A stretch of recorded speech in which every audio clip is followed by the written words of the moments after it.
Hello, and welcome back to Voices of Student Success, Inside Higher Ed's podcast series on student retention, engagement, and graduation strategies. I'm your host, Ashley Maureeder, student success reporter for Inside Higher Ed. Thanks for joining us today. Voices of Student Success is a companion to our Student Success newsletter, a weekly publication that provides data, insights, and ideas to help faculty and staff move the needle on student success. If you haven't yet, take a second to visit our website and subscribe to get more news just like this every Wednesday in your inbox. We've talked over the past month about various initiatives and programs that support adult learners in undergraduate education programs, specifically students looking to earn a bachelor's degree. Today, we're zooming out a little bit to talk about a range of programs at Washington University in St. Louis that serve a diverse group of learners at the local and national level. The School of Continuing and Professional Studies, or CAPS as WashU calls it, houses certificate programs, undergraduate and graduate degrees, a prison education program, and lifelong learning courses for adults in retirement. I sat down with Sean Armstrong, who's the Dean of the School of Continuing and Professional Education, to talk about the missional goals of his division and where the program hopes to grow. Here's Sean.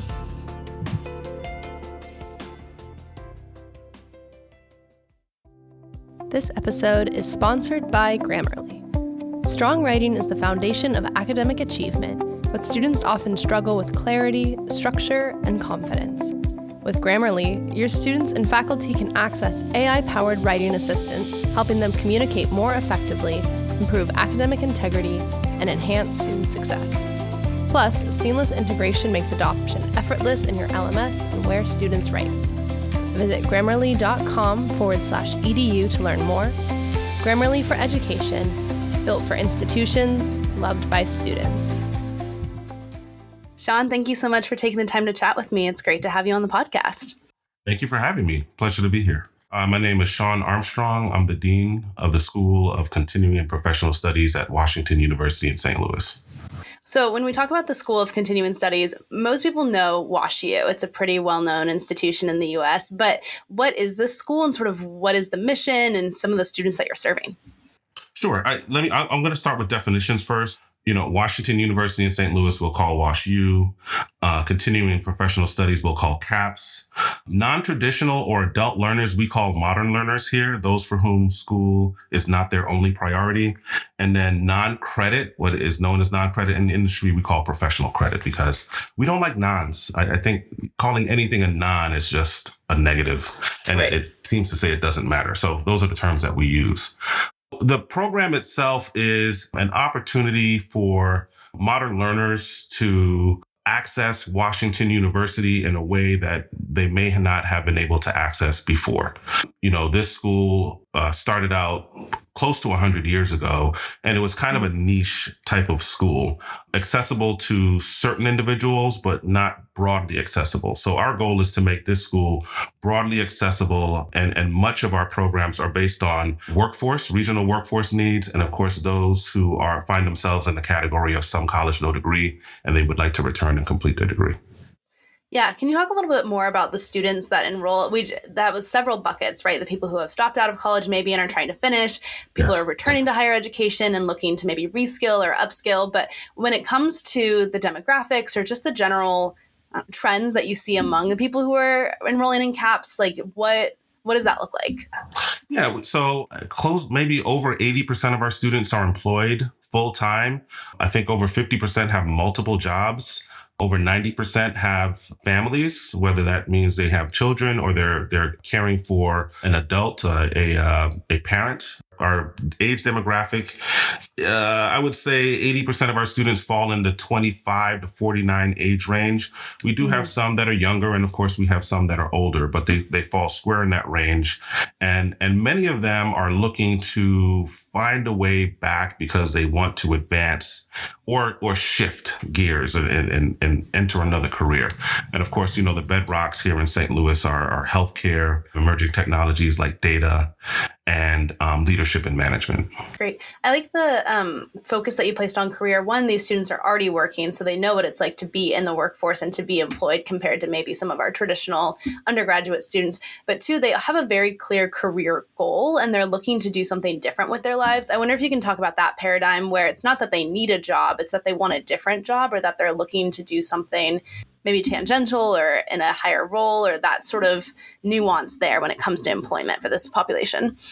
Sure. I think, being aspirational doesn't stop when you're 22 years old. That's why, we have lifelong learning and our role is to meet people where they are and to create pathways that lead them to their goals. So we call ourselves partners in student success. We don't see ourselves as necessarily the educator or the school. We want to be a partner. We want to talk about what your goals are, what your motivations are, and then try to use the resources within the university and within the community to build that pathway to where you want to go. Yeah, I just want to say it's been really great listening to the vocabulary and the word choice that you all are using, like a partner, a modern learner, not using non-credit. I wonder, is that like an institutional initiative or something that you're passionate about? Or like, where did that come from, the idea of this asset-based language?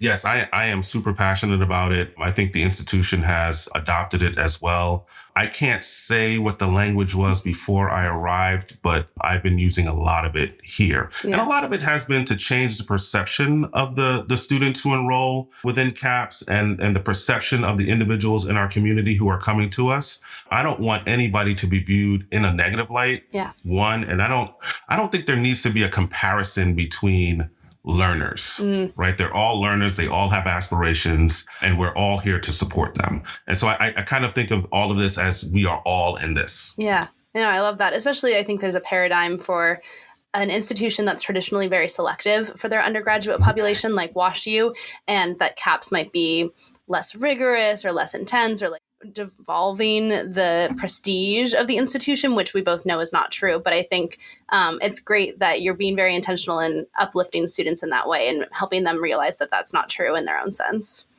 Absolutely. Thank you. Yeah. Okay, let's talk about some of the programs. What's the most popular degree offering that you all have or non-degree offering, and where are your students enrolling? Sure.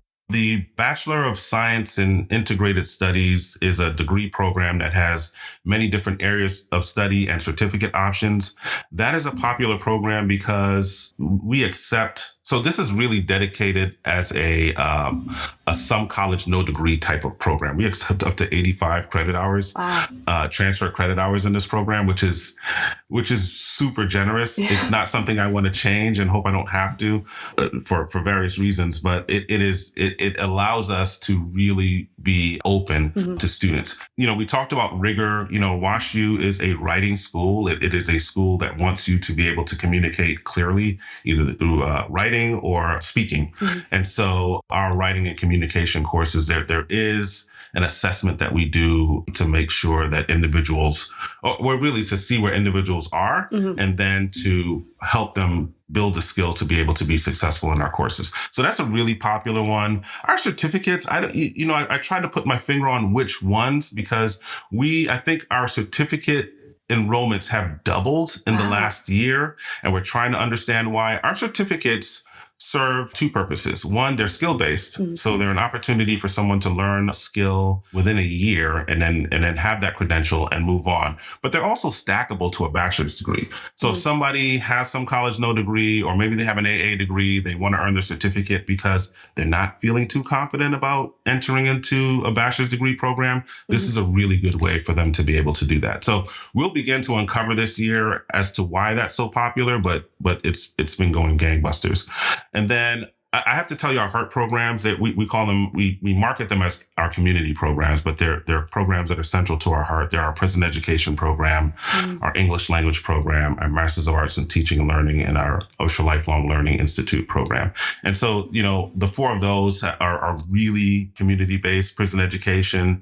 We offer face-to-face degree programs, into prisons in Missouri and reentry support for individuals who are returning home. In our English language program, we offer opportunities for individuals who are international students to communicate clearly, present clearly. But we also had an opportunity to turn that program towards the community for individuals who lack the English skills to be a good fit for a job. You have to communicate clearly on any job. So we had individuals who were here that had medical degrees and just wanted to work in the medical field. And so we're helping them to be able to bridge that gap. I mentioned our Masters of Arts in Teaching and Learning, and teaching is just necessary. So we're trying to do all that we can to be helpful, especially here in the St. Louis region. And then our OSHA Lifelong Learning Program offers opportunities for individuals who are over 50 to continue learning for the rest of their lives. Yeah, that's awesome. I have a personal passion for lifelong learning classes because they're so niche and there's so many different, it's cooking, it's kayaking, there's so many different ways to engage the community there. I just think they're so cool. And absolutely. You've talked a little bit about the community engagement piece of CAPS, but I wonder if we can dig into that a little bit more. WashU has historically, again, been very selective in who it admits and how it relates to the St. Louis community as a whole, just in being selective and sometimes a bit more isolated. How does this further that town and gown relationship and really encourage St. Louisans to see themselves as a part of WashU? Yeah, so our focus is on the region and on individuals who really can't make it, really don't have the option of being a residential student. Yeah. They have to be either part-time. They could be part-time, some are 3/4 time, but they cannot live on campus. That's not an option because they just have other things going on. And so that's how we've been able to, that's our niche. That's kind of the gap that we've been able to fill. And I am happy to say that WashU has been very supportive, very enthusiastic about that population of students. We don't compare. I think the WashU residential students are probably some of the brightest students I've met in my career, probably top 1 or 2%, from around the world. And I'm not trying to say our students are not, but, they're not 18 either, right? Mm-hmm. They're 30 years old with 2 children and other obligations. Household operations is a real thing. Trying to figure out what needs to get paid and what doesn't. And that's not to say our residential students don't have those types of concerns, but, for our students, it is something that can sometimes challenge how they appear in our setting. There was a study, I think it was by Trellis Strategies, that found a majority of community college students, or those enrolled part-time, consider themselves workers who are students and not necessarily students who are workers. And it sounds like that's the population you're talking about, where their education is important to them, but there's some other things that are ranking towards the top first. Exactly. As we're talking about adult learners, you serve a variety of adults in a variety of different contexts, right? We've talked about the prison education program, part-time students, lifelong learners. As the dean of a program like this, or as a school like this, what is that like for you to wear all these hats and engage with all these different types of programs and support mechanisms to encourage student success? Yeah, I've always liked the full spectrum model of adult education. We've seen bits and pieces. The community college, of course, has a piece. Typically, school districts will have a piece. Mm-hmm. Universities will have a piece. And I've always liked, okay, there's really no job too small if there's a need in the region. So let's attack all of it. It happens. I think that vision starts with me. And of course, I'm kind of the mad scientist sometimes. But the support and the passion for the individuals that I work with are really what makes this happen. And so it's interesting because we were talking the other day and I said, it was a leadership team meeting. And I said, I think one of the questions I am going to ask in interviews from now on is, how does it make you feel to help somebody? Right? Does it make you feel good? Or is it just you've checked a box? And I think for the most part in our organization, it makes people feel good to do this type of work. Yeah, absolutely. What are some of the challenges in the work that you do in the sense that this is not an easy job and this is not necessarily a program that can just run by itself sometimes? What are some of those opportunities and challenges that you see in your role? Time is our biggest challenge. There are things that people needed yesterday and we're just unable to create a program as quickly as the need arises or has arisen. There are people who are finding out about us and wish they had known about us a year ago. And so we're behind the gun on that. But really, it's time for us. I think we are ready to do, as I think my daughter would say, we're ready to do the most in any given circumstance. One initiative that we didn't talk too much about that I want to highlight is Extend Ed and this idea of equipping professionals to advance in their career. Can you talk a little bit about that initiative and how it works? Sure. So Extend Ed is, the professional credits. The non-credit space is what it's typically called, but we call it professional credits. And I call it, creative solutions for workforce needs. And it's a model that I see us offering 100 plus short-term courses or programs in within the next, I'd say 18 months. I think we're looking at synchronous opportunities, asynchronous opportunities, and they'll be online mostly. I think there'll be some that'll be based on maybe an employer need. So we're working with a few employers on creating programs that they asked for, and we co-created, which is key, because I never want somebody to leave and say we didn't really get what we wanted. It was like, we discussed this, and so we'll be on site delivering that particular program. And so Extend Ed allows us to be really creative and really responsive to the needs of industry or even community organizations. Yeah, and they're affordable. We're trying to make them as affordable as possible. Yeah, I mean, that's the number one priority, right? For students, parents, everybody looking at higher education is affordability. Yes. Who are the faculty in this work? Again, a lot of different programs, a lot of different ways to deliver courses, but can you talk a little bit about your faculty team? Sure. They're subject matter experts. So they are working in the field. They're doing the work on a day-to-day basis. So they're able to link what they're learning in the text with real life, what they're doing at work. And I think our students really appreciate that. We've had students who have enrolled with us who were our residential students who also appreciate the perspective of the faculty that teach for us, and also the students and their real world experiences also. So it creates a different dimension of diversity, I think, within the classroom, and maybe an elevated level of conversation when you're talking about, I do this on a daily basis. One question I like to ask students, our students in particular, is there anything that you learned in the classroom last week that you were able to apply recently? And they all say, yes. And they'll say this thing, so it's pretty cool.